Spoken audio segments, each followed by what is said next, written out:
10 तारखेपासून माझ्या बाळाचं बोलणं बंद झालं. माझ्या बाळाचं मोबाईल हिसकावून घेऊन नेऊन कोठडीत बंद केलं. माझ्या बाळाला मारहाण केलं, जनावरापेक्षा अधिक मारहाण केलं.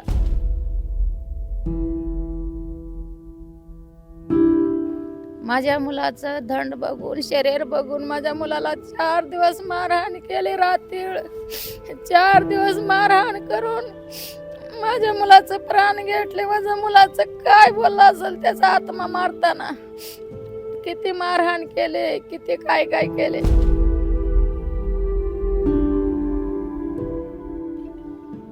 LLBचा नंबर लागलाय, मी शिकतो म्हणला. 2 वर्ष संपत आले, 3रा वर्ष लास्ट होता.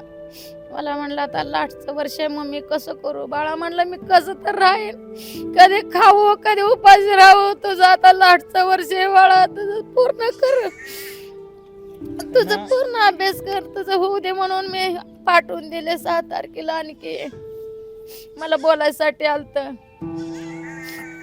जा बाळा म्हणलं 6 तारखेला, आता चालास तर जा, पेपर दे आणि मला कॉल कर, मला बोलत राहा म्हणलं. 6 दिवसांपूर्वी संविधान शिल्पाची विटंबना झाली, त्यानंतर आंदोलन झालं आणि त्या आंदोलनाला हिंसेचं वळण लागलं. या सगळ्या घटनाक्रमामध्ये एक घटना घडली आणि राज्यभरात ज्या घटनेमुळं भडका उडाल्याचं आपल्याला पाहायला मिळालं. सोमनाथ सूर्यवंशी नावाच्या एका कायद्याचं शिक्षण घेणाऱ्या विद्यार्थ्याचा कस्टोडियल डेथ झाली, त्यांचा मृत्यू झाला आणि त्यानंतर हे सगळं प्रकरण चिघळल्याचं आपल्याला पाहायला मिळालं. ज्या आईनं आपला लेक गमावला आहे, ज्या आईनं आपल्या डोळ्यासमोर आपलं भविष्य आपलं भवितव्य उद्ध्वस्त होताना पाहिलं आहे, त्या आईच्या भावना नेमक्या काय आहेत, त्या आईचं दुःख काय ते समजून घेण्यासाठी आम्ही सध्या इथे परभणीमध्ये आहोत. परभणीमध्ये त्यांच्याकडून जाणून घेऊ लेक गेल्याचं दुःख किंवा त्यांच्या आतापर्यंतच्या सगळ्या या घटनाक्रमावरती प्रतिक्रिया काय होत्या. मावशी, ही घटना सगळी झाली तेव्हा तुम्ही कुठं होतात? आम्ही पुण्यामध्ये होतो सर. बरं, पुण्यामध्ये. मग तुम्हाला इकडं जे सोमनाथ ते इथं कधी आलेले होते, तुम्हाला काय सांगून इथं आलेले होते? सोमनाथ म्हणले मम्मी माझं पेपर जवळ आलंय, माझा अभ्यास राहिलाय, मी जातो बोलला. अभ्यासासाठी आला. 6 तारखेलाच आला तो. 6 पासून 7, 8, 9, 10 तारखेच्या आतच बोलणं झालं माझं त्याचं. 10 तारखेपासून माझ्या बाळाचं बोलणं बंद झालं. माझ्या बाळाचं मोबाईल हिसकावून घेऊन नेऊन कोठडीत बंद केलं. माझ्या बाळाला मारहाण केलं, जनावरापेक्षा अधिक मारहाण केलं. माझ्या बाळाचं प्राण घेतले. माझ्या बाळाचं हाल जनावरापेक्षा पलीकडे हाल केलं माझ्या बाळाचं. ज्या टायमाला उचलून आणले तेव्हा आम्हाला कोणी कळविलं नाही दादा. आम्हाला नंतरून पोलीस स्टेशनवरून फोन आला. तुम्ही कोण बोलतात म्हणले. मी म्हणले मी नाव विचारलं, माझं नाव विजय का म्हणलं. हो सर म्हणलं. तुम्ही कुठं राहता? पुण्यामध्ये. तुमचे मुलं कुठं आहेत बोलले. मी म्हणलं माझे मुलं 2 इथं आहेत सर म्हणले. एक परभणीला राहते म्हणलं कॉलेजला. काय करताय म्हणलं तुमचं पोरग? माझं पोरग कॉलेजला आहे सर म्हणले. LLB करतंय. LLBचं शिक्षण माझा मुलगा घेते म्हणले मी.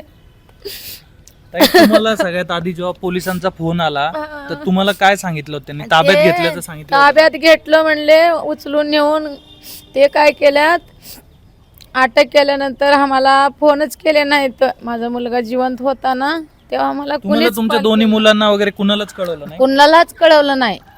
दोन्ही मुलाला कॉल नाही, मला कॉल नाही. त्याचे मित्र वगैरे कुणी इथं असतील? कुणीच केले नाहीत. ज्या वक्ताला माझ्या मुलाचा जीव घेतला ना त्या वक्ताला मग नंतर 5 दिवसाच्या नंतर रविवारी सकाळी 9च्या सुमारात फोन आला मला सकाळी पोलीस स्टेशनवरून.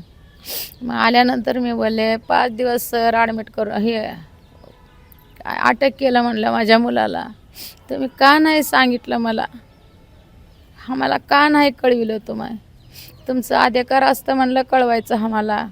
आईला सांगायचं असते, भावाला सांगायचं असते. तुम्ही का नाही कळविलं सर म्हणलं. ते बोलले तुमच्या मुलाला हार्ट अटॅक आलाय, हार्ट अटॅकने तुमचा मुलगा मरण पावल्यात म्हणले, एक्सपायर झाले म्हणले. तर आता तुमच्याकडं त्यानंतर प्रशासनाकडून कोणी आलं का, तुम्हाला काही बोलायचा, तुमच्या मदतीला आश्वासन देण्याचा काही प्रयत्न झाला का?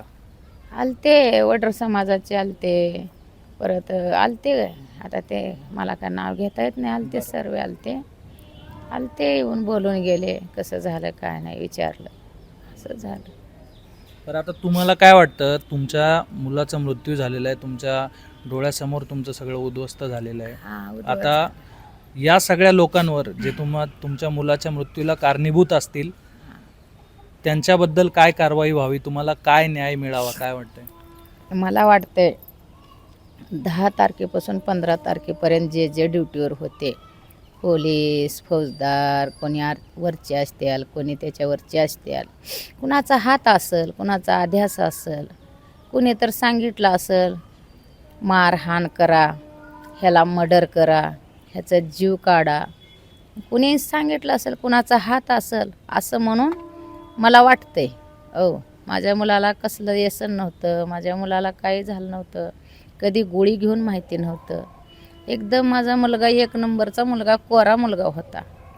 माझ्या मुलाचं धंड बघून, शरीर बघून माझ्या मुलाला 4 दिवस मारहाण केली, रात्रीळ 4 दिवस मारहाण करून माझ्या मुलाचं प्राण घेतले. माझ्या मुलाचं काय बोललं असेल त्याचा आत्मा मारताना, किती मारहाण केले, किती काय काय केले. ताई, सोमनाथ काय करायचे, त्यांचं शिक्षण सुरू होतं, ते काम काय करायचे? ड्रायव्हर करत होता.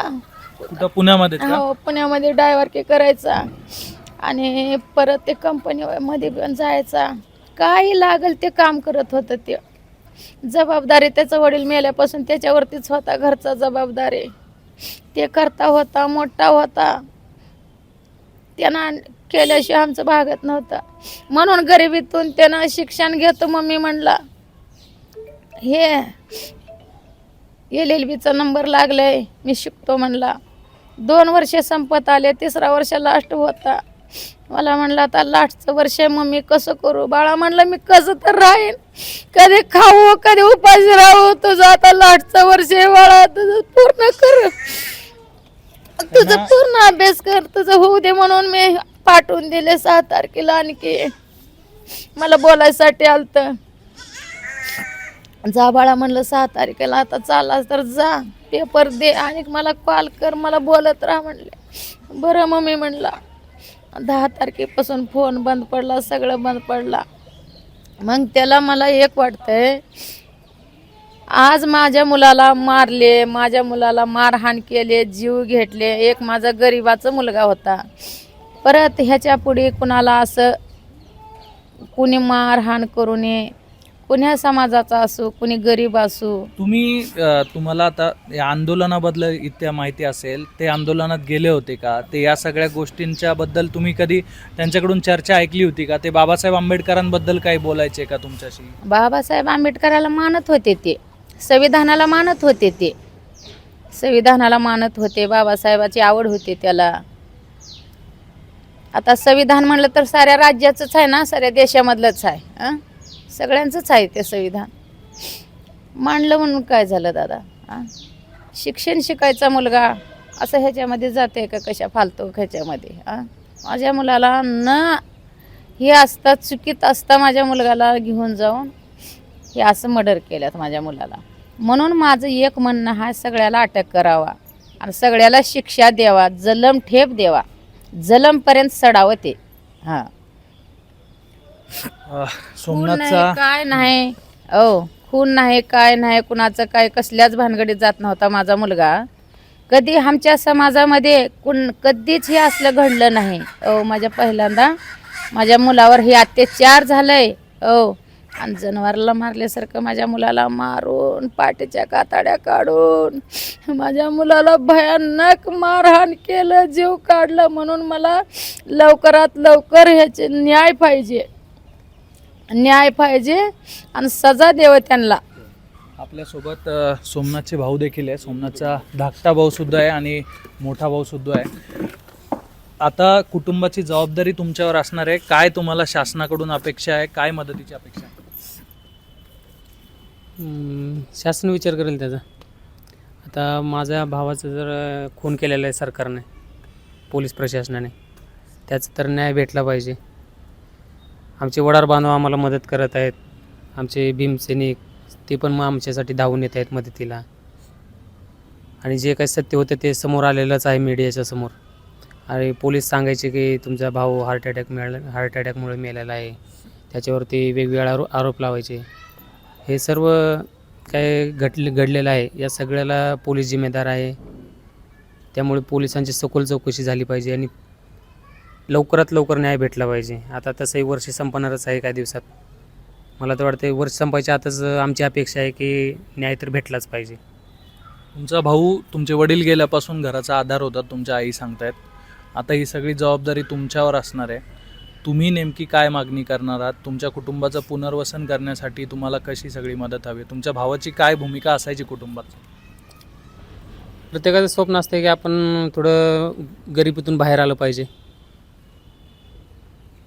आणि कुटुंबासाठी आपणाला जेवढं करता येईल तेवढं केलं पाहिजे. बघूया सरकार तर काय विचार करतो याच्यावरती. आम्हाला तर न्यायाची अपेक्षा आहे, पण त्याच्यावरती सरकारने विचार केला पाहिजे. बाबा एखादा गरीब व्यक्ती आहे तो एकदम. तुम्हाला सरकारकडून काय आश्वासन देण्यात आलंय का? शासनाचा कोणी प्रतिनिधी तुम्हाला येऊन भेटला? आता न्यूजवरती तर चालू आहे ना, पार्लिमेंटमध्ये वगैरे. तुम्हाला तर तुमच्यापर्यंत न्यूज तर पोचले आहेत, ते पण मी बघतोय. बघूया.